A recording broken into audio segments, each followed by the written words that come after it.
Avant ça, tu sais que tu retrouves sur Archimède tous les cours de ton année expliqués et détaillés en vidéo que tu peux également télécharger en PDF sur ton ordinateur ou imprimer.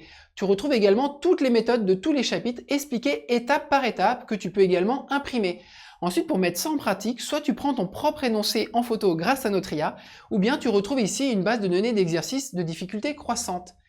Et sur chaque exercice, si tu as besoin, Archimède t'explique tout le raisonnement que tu dois avoir pour être capable de faire n'importe quel autre exercice.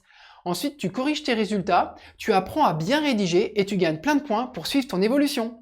Hello, c'est Charles d'Archimède, je suis très content de te retrouver aujourd'hui pour te présenter tout ce que tu dois savoir et comprendre sur le cours du second degré. Si tu souhaites juste te rafraîchir les idées, tu peux aller voir le résumé de ce cours que je fais à la fin de cette vidéo. Présentation sur le cours du second degré, c'est parti! Alors on s'attaque là à un mastodonte de ton année de première. C'est un gros chapitre, mais après, tu verras que tu vas le maîtriser comme tu maîtrises les multiplications. Ce cours, il s'articule en plusieurs étapes. D'abord, je te présente ce que c'est qu'un polynôme.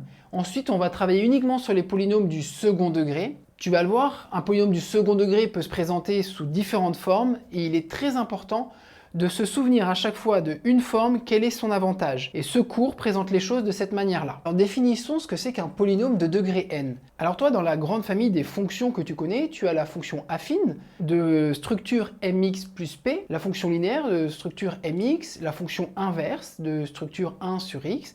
Là, nous allons découvrir une nouvelle structure de fonctions, les fonctions polynômes de degré n.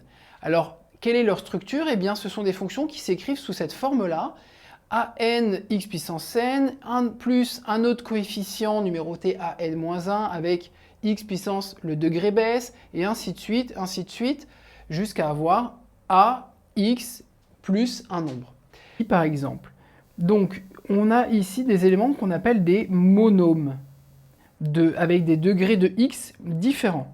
Chaque monôme est constitué d'un coefficient, donc ici on a 7, là on a moins 3, et puis d'une puissance de x, donc x au cube, puis x au carré, x et pas de x. On peut également ne pas avoir forcément des x qui se suivent de degrés décroissants. Tu vois, en deuxième exemple, j'ai donné ici moins 4x au carré plus 5. On pourrait même avoir f de x égale 7. Ici, c'est sous-entendu avec x puissance 0. Alors retiens cette remarque qui va t'être utile dans de nombreux exercices. Un facteur du premier degré multiplié par un autre facteur du premier degré va donner un polynôme du second degré. Et ainsi de suite, suivant les degrés des facteurs que l'on peut multiplier entre eux. Regarde l'exemple que je t'ai fait juste après. Nous avons ici un facteur du second degré qui multiplie un facteur du premier degré. Eh bien, si tu développes, l'ensemble va te donner un polynôme du troisième degré. Maintenant, une notion très importante, qu'est-ce que c'est qu'une racine d'un polynôme? Eh bien, c'est une valeur particulière de x qui est solution de l'équation p de x égale 0. Autrement dit, une racine, c'est une valeur de x qui va annuler, qui rend nul ton polynôme. Ou dit encore autrement, en laquelle le polynôme est nul. Une valeur de x en laquelle le polynôme est nul. Un petit exemple, nous avons ici 3. Et 3, c'est une racine du trinôme 2x carré moins 4x moins 6, puisque en effet, si tu prenais le temps de remplacer le x par 3, tu verrais que tu obtiens 0. Autre règle à retenir et qui est très importante pour de nombreux exercices, c'est qu'un polynôme de degré n a au plus n racines. C'est-à-dire qu'il peut en avoir 0, 1, 2, au plus n, mais donc jamais plus. Autrement dit, pour un polynôme du second degré, on peut avoir au plus 2 racines. Je peux en avoir 0, 1 ou 2, mais jamais 3. Alors on a dit tout à l'heure que une racine, c'est une valeur de x qui annule ton polynôme. Qu'est-ce que cela donne graphiquement? Eh bien graphiquement, c'est une valeur de x, on la positionne donc sur l'axe des abscisses, et en laquelle ton polynôme est nul. Ça veut dire que c'est bien un x en laquelle la courbe passe par l'axe des abscisses, parce que l'image de ce x1 est bien 0. Tu vois ici, l'image de ton x1, c'est bien 0. Et ici, l'image de la valeur x2, c'est bien également 0. Là, si tu as un autre x, on va l'appeler x3, ce n'est pas une racine, puisque l'image de ce x-là ne fait pas 0. Maintenant, je vais te donner un petit moyen mémotechnique pour te souvenir de cela. Dans la vraie vie, à quoi servent les racines d'un arbre? Eh bien, c'est ce qui accroche l'arbre dans le sol, on est d'accord. Eh bien, si nous représentons le sol par l'axe des abscisses, tu vois bien que les racines, ce sont les valeurs de x qui accrochent ta fonction dans le sol, au niveau de l'axe des abscisses. Alors tu commences peut-être à le comprendre, le nerf de la guerre dans ce chapitre, c'est de trouver les racines d'un polynôme. Évidemment, ce cours va t'expliquer par la suite comment est-ce qu'on peut les trouver, ces racines. Mais tu peux aussi y aller un petit peu en tâtonnant et trouver une racine un peu par hasard. On dit dans ce cas-là que tu as trouvé une racine évidente, puisque en fait le par hasard se restreint simplement à chercher ce que 1, moins 1, 2 ou moins 2 ne serait pas une racine. Donc en testant, en remplaçant x, les x par 1, moins 1, moins 2 ou moins 2 et en voyant si ça s'annule.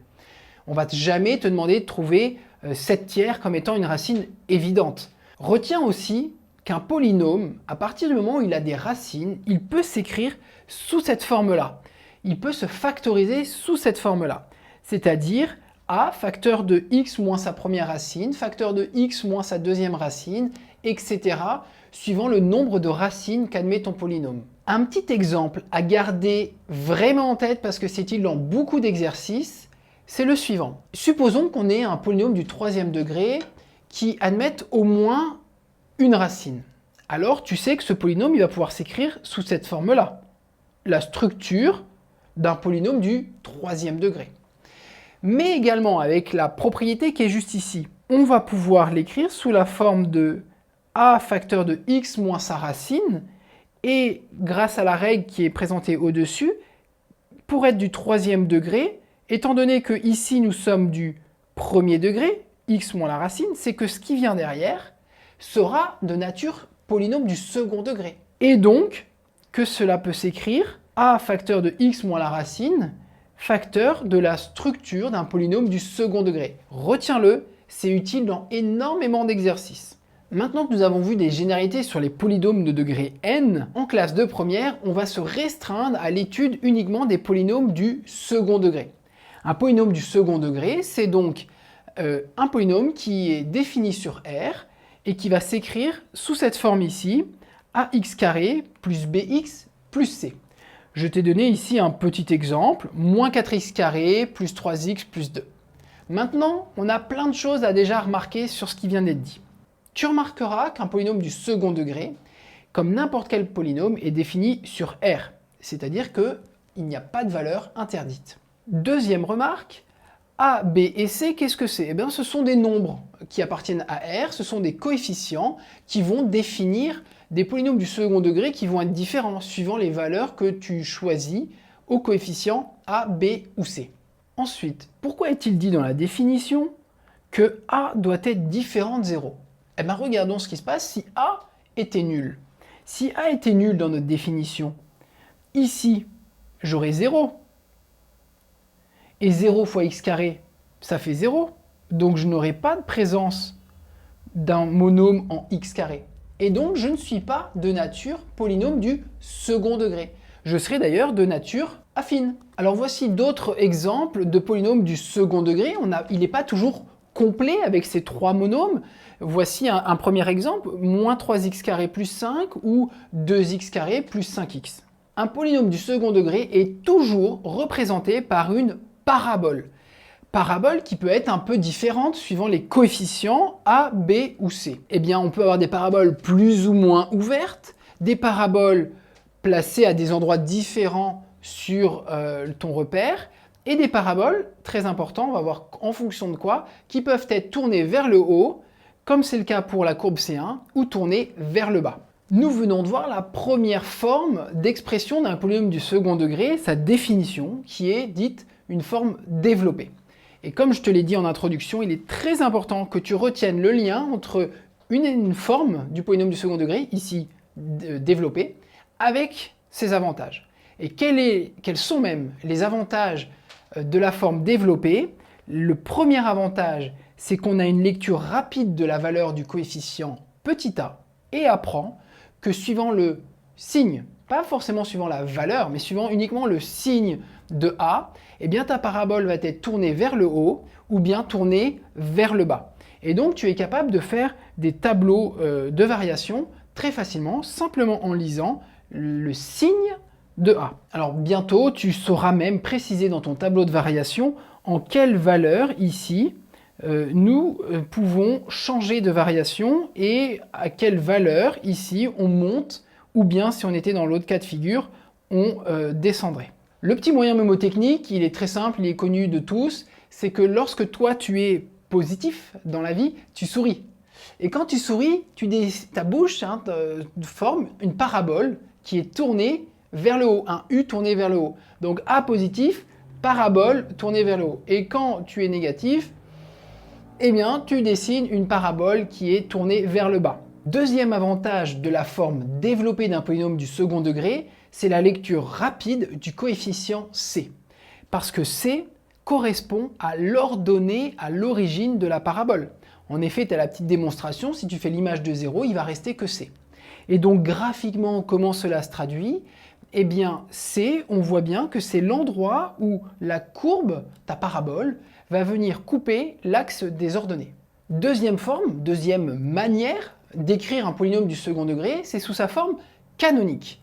Alors ici, tu as une démonstration que tu peux lire, mais pour mieux la comprendre, je t'invite à d'abord faire un exemple concret, ainsi que lire la méthode qui est spécifiquement faite pour l'écriture, le passage d'un polynôme du second degré sous forme développée à la forme canonique.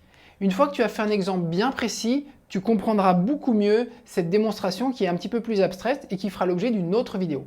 Alors nous, on va apprendre que la forme canonique d'un polynôme du second degré, c'est celle-ci. C'est A facteur de x moins alpha au carré plus bêta. Avec alpha qui peut se calculer comme cela, c'est moins b sur 2a, avec les coefficients a, b et c, vus dans la forme développée, et bêta qui est moins b carré moins 4ac sur 4a. Alors je te le disais, le a, c'est le même que celui de la forme développée.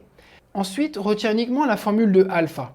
Ne retiens pas celle de bêta, moi personnellement je ne la retiens pas, je la trouve trop complexe et souvent j'introduis une erreur parce que je la retiens mal. Et tu vas pouvoir trouver bêta tout simplement en faisant l'image de alpha par f. Il y a une petite démonstration, en effet, si tu remplaces ton x par alpha, il ne restera que bêta. Donc si tu veux trouver bêta, calcule d'abord alpha, et après contente-toi de faire l'image de ce nombre alpha que tu vas avoir trouvé dans f, et tu obtiendras bêta.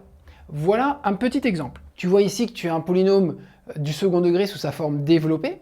On a d'abord calculé alpha. Alors pour pas que ça prenne trop de place, j'ai fait le calcul en ligne.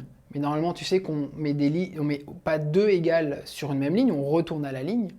Et une fois que j'ai trouvé donc alpha qui vaut moins 9 quarts, pour trouver bêta, je fais l'image de alpha par f, donc f de moins 9 quarts.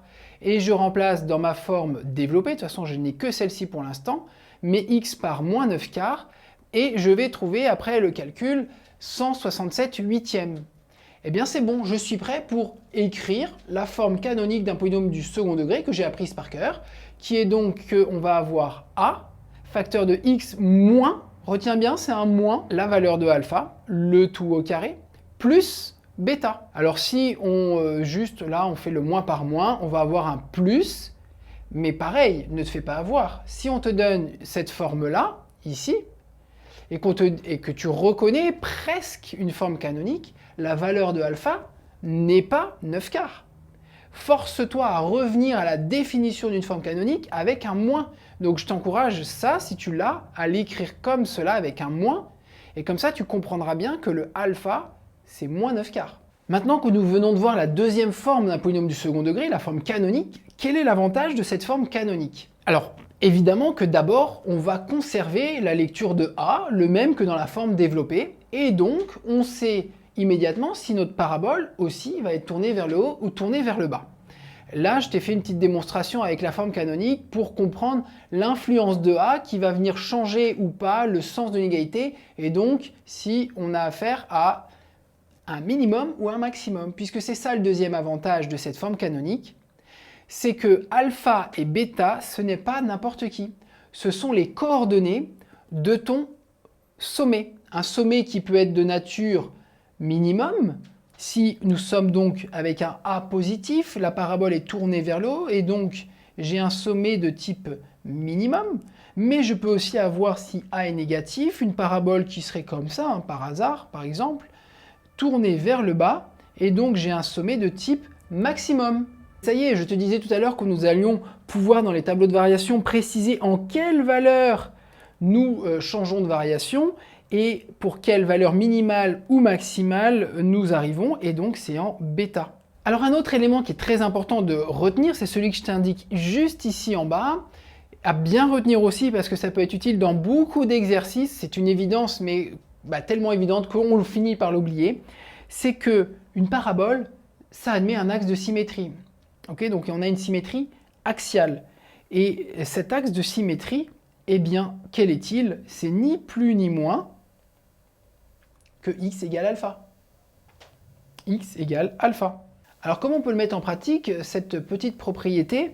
Eh bien, c'est supposons que alpha ici vale 3. Si tu t'écartes de 2, et donc nous sommes ici en 5, eh bien retiens bien que l'image de 5, qui est ici, sera la même que l'image de 1, puisqu'on s'est également ici écarté de 2.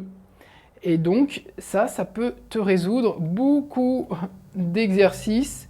F de 5 égale F de 1. En bref, retiens qu'on a une symétrie.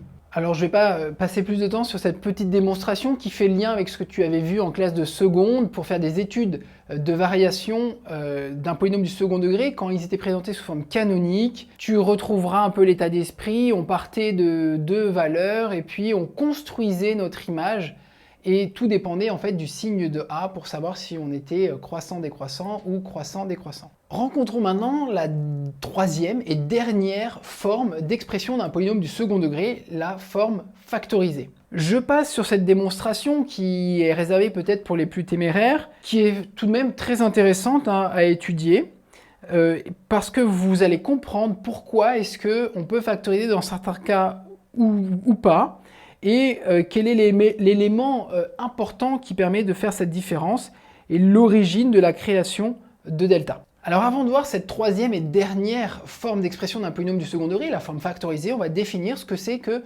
le discriminant qui se note delta. Et delta, retiens-le, c'est b carré moins 4ac. Tu dois le retenir, mais par cœur. Dans tous les états, tu dois savoir être capable de donner, si tu es fatigué, en forme, delta b carré moins 4ac, delta b carré moins 4ac, delta b carré moins 4ac, ça doit être une évidence. Alors delta, pour le calculer, b carré moins 4ac, une fois de plus, c'est avec la connaissance de b, de tes coefficients b, a et c, comme je donne un petit exemple ici. C'est très facile de calculer cet indicateur. Comme je le dis, il ne sert à rien en soi. Il nous permet juste d'avoir la connaissance de delta et tu vas comprendre dans un instant à quoi sert ce delta. Alors ce delta, si tu as pris le temps de lire la démonstration, tu vas comprendre que suivant son signe, on va être capable ou pas de factoriser. Et donc ça se donne ceci. Si delta est positif, ton polynôme du second degré admettra une forme factorisée de la forme a x moins première racine fois x moins deuxième racine. Ça doit te rappeler des choses que je t'ai mis en préambule, des généralités sur les polynômes. Et surtout, quelle est la valeur de ces racines? C'est ce qu'on va apprendre en supplément maintenant. Eh bien, c'est que tu as ta première racine qui vaut moins b moins racine de delta sur 2a et ta deuxième racine qui vaut moins b plus racine de delta sur 2a. À retenir par cœur. Si delta est nul, tu vas pouvoir factoriser ton polynôme du second degré comme ceci, a facteur de x moins la seule racine, il n'y aura qu'une, x0, le tout au carré, et cette racine vaut donc x0 égale moins b sur 2a. Et, dernier cas de figure, si le delta est négatif, f n'est pas factorisable dans R. Il faudra attendre la terminale pour voir que finalement on peut quand même factoriser, mais on n'est plus dans R. Si on reprend le petit exemple que je t'avais donné ici, avec un polynôme du second degré ici, on a calculé le delta et on a trouvé 64. 64 c'est super bien parce qu'au passage c'est 8 au carré. Qu'est-ce que ça donne avec ce que nous venons de voir? Eh bien donc delta vaut 8 au carré et surtout son signe est important, il est positif. F va donc admettre deux racines. que tu peux prendre le temps de calculer, la première et la deuxième, et enfin, tu appliques le cours. C'est factorisable de la forme A, le 2, le 2 qu'on avait dans la forme développée, x moins la première racine, c'est-à-dire moins 3, facteur de x moins la deuxième racine, c'est-à-dire 1. Le moins par moins ici, ça va donner plus, et puis là, on n'y touche pas. Donc voilà, tu as réussi à factoriser ton polynôme du second degré, et il n'y a pas de souci. Alors, comme c'est une nouvelle forme, encore une fois, il faut bien retenir les avantages liés à cette forme. Eh bien, ici, on conserve tout d'abord la lecture rapide dans une forme factorisée, la lecture rapide de a, puisque c'est toujours a facteur de x moins les racines, ou x moins la racine. Donc on conserve cette lecture rapide qui nous permet de savoir si on est tourné vers le haut ou tourné vers le bas. Et ensuite, évidemment, ça permet de résoudre des équations produits nuls, c'est-à-dire de savoir quand est-ce que f de x va pouvoir être égal à 0. Alors on ne passera pas par une factorisation nécessairement pour le faire, mais on se contentera d'aller calculer d'abord delta pour connaître son signe et savoir s'il admet donc des racines, s'il en admet deux, une ou aucune. Alors pourquoi est-ce que ça nous permet de résoudre cette équation f de x égale 0? Eh bien parce que, regarde, souviens-toi que c'est bien, là quand on a une forme factorisée, si on était égal à 0, ce serait quand soit a égale 0, mais ce n'est pas possible. Ou bien ce facteur qui est égal à 0 et donc la solution serait x1, ou bien ce facteur égal à 0 et la solution serait x2. Et pareil pour ici. Voilà pourquoi, lorsque tu cherches si un polynôme est nul, tu vas d'abord calculer le delta, puis en fonction du signe de delta, donner combien il y a de racines, donc combien il y a de solutions à ton équation f de x égale 0, ton polynôme est, en combien de valeurs est-il nul, et quelles sont les valeurs en lesquelles il est nul. Est-ce qu'il y en a deux, une ou aucune? Alors on peut mettre ça en exemple, on peut mettre ça en pratique sur un petit exemple, qui est ici, un polynôme du second degré, et on te demande quand est-ce qu'il est égal à 0. Alors on l'avait factorisé ce polynôme, donc on est capable très vite, avec la factorisation préalable, de dire que c'est en moins 3 et 1. Mais supposons qu'on ne l'ait pas fait. Eh bien d'abord, je te conseille de simplifier, parce que là tu vois que tu peux simplifier par 2, tu peux diviser par 2 dans les 3 monômes, et également à droite, si on divise par 2 à gauche, on divise par 2 à droite, et ton polynôme, tu verras, eh bien, il se simplifie et il est égal donc à x carré plus 2x moins 3. Comme ça, on a des nombres un peu plus petits pour résoudre et faire tous nos calculs. Premier réflexe, on va calculer donc le delta. Et on trouve que le delta est égal à 16. Je te conseille de le mettre sous la forme d'un carré, puisque le delta, il va intervenir dans la racine. Donc, tu n'auras plus qu'à faire sauter ton carré. Voilà, donc c'est ici, 4 au carré, et donc c'est 4. Voilà. Après, avec un peu d'expérience, moi je te conseille donc de par contre toujours écrire cette première ligne, en tout cas pendant un certain temps, et de pourquoi pas passer directement à celle-ci. Tu retrouves donc que tu as deux racines, deux valeurs de x qui font que ton polynôme est nul, c'est moins 3, et également 1. Alors tu vas me dire, oh là là, il y a plein de racines à retenir, il y a plein de formules. En réalité, tu dois vraiment connaître par cœur le delta à b carré moins 4ac, on est d'accord. Et ensuite, tu dois retenir tes premières racines. C'est-à-dire le cas où il y en a deux.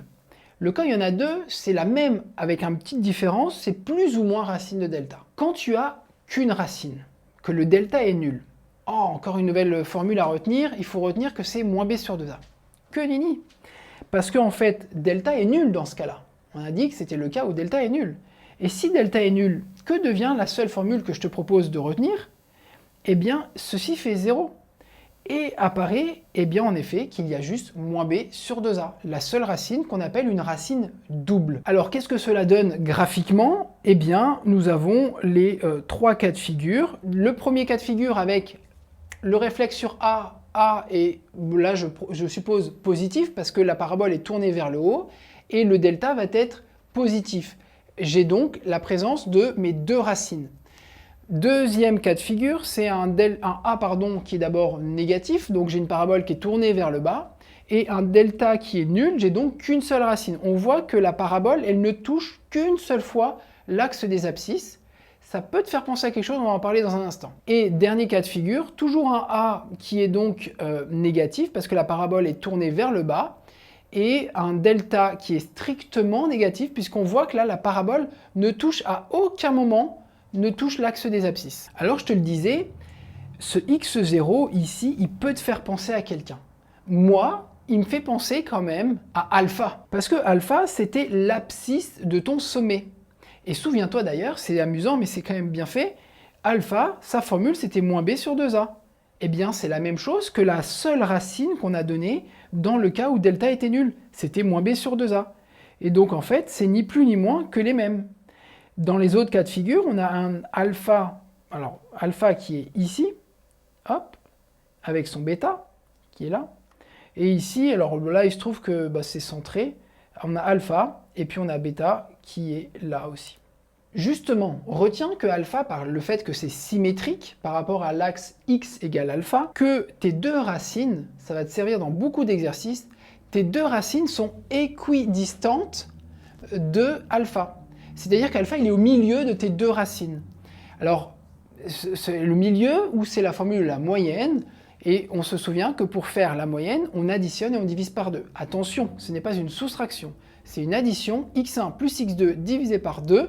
Tu peux faire la démonstration en reprenant les formules que x1 est égal à moins b plus racine de delta, ou on va dire que c'est moins d'abord sur 2a, et x2 qui est égal à moins b plus racine de delta sur 2a.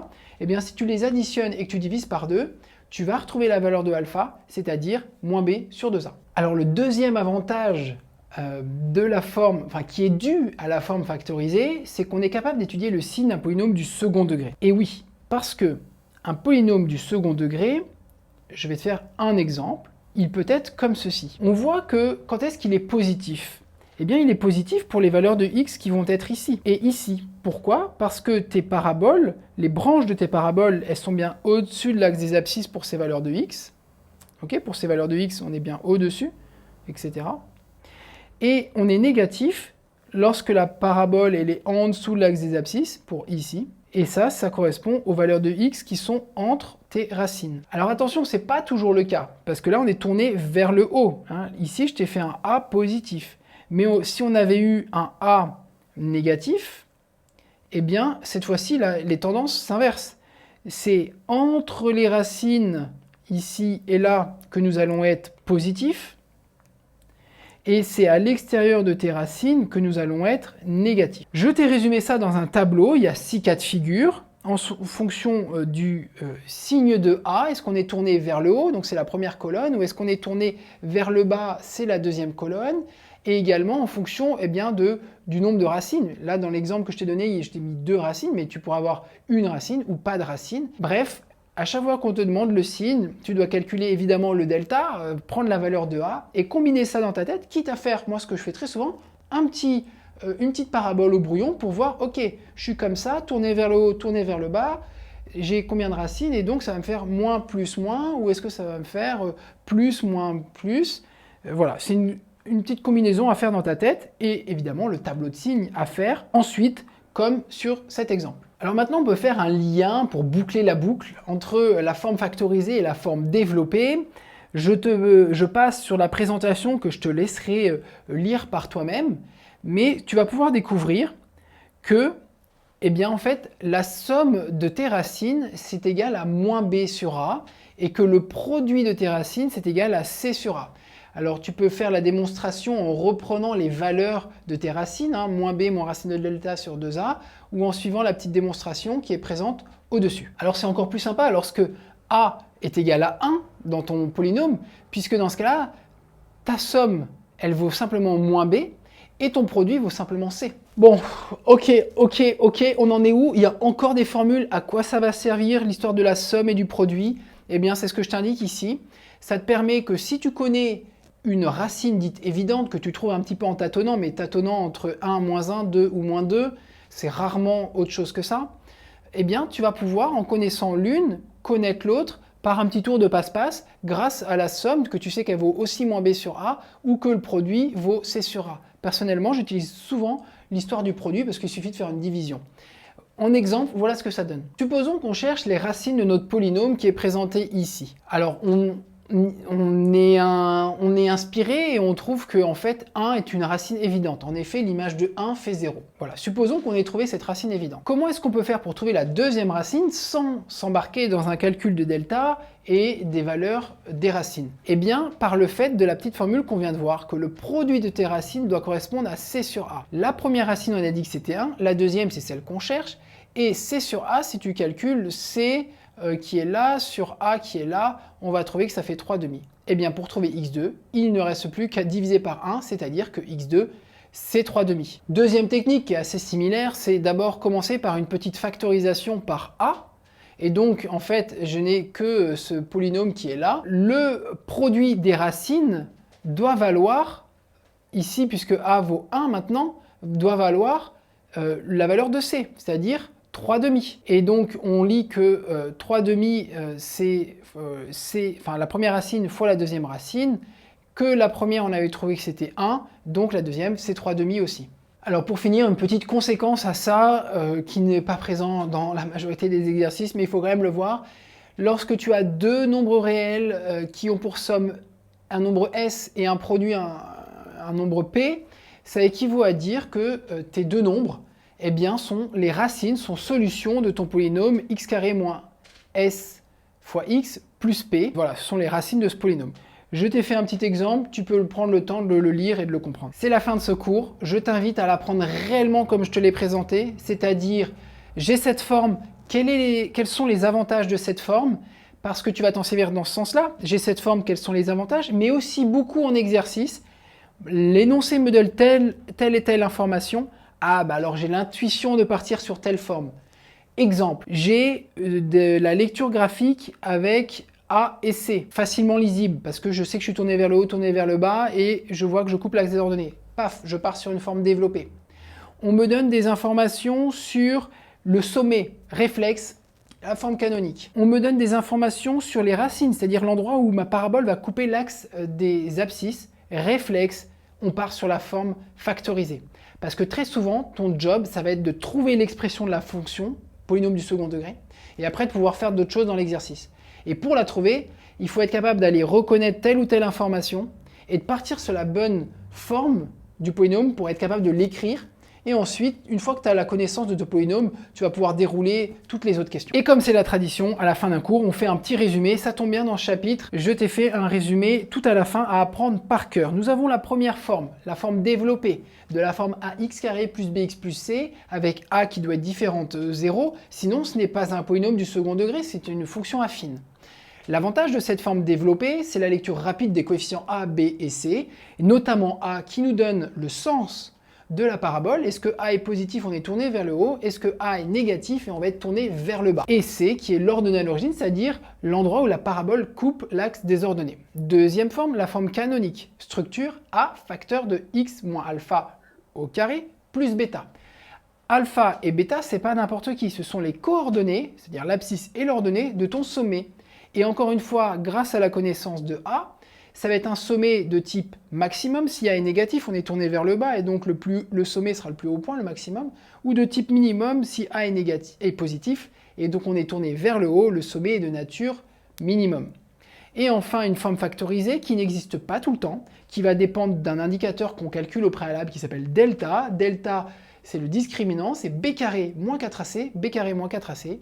Et suivant le signe de delta, tu vas avoir deux racines, moins b moins racine de delta sur 2a ou moins b plus racine de delta sur 2a, et l'existence d'une forme factorisée qui est juste ici. Si delta est nul, il n'y a qu'une seule racine qui correspond d'ailleurs à l'abscisse de ton sommet alpha, donc on retrouve moins b sur 2a pour cette seule racine qu'on dit une racine double, et la factorisation qui est celle-ci, qui ressemble d'ailleurs, je ne l'ai pas dit, mais aussi beaucoup à la forme canonique, parce que dans ce cas-là, on a plus bêta qui vaut 0. Et enfin, quand ton delta est nul, est négatif, pardon, eh bien, il n'y a pas de forme factorisée, il n'y a pas de racine. Les 6 cas de figure à connaître par cœur, ce sont donc ceux-ci, où on a suivant donc cette fois-ci le signe de A, on est tourné vers le bas, vers le bas, vers le bas, ou tourné vers le haut, vers le haut, vers le haut.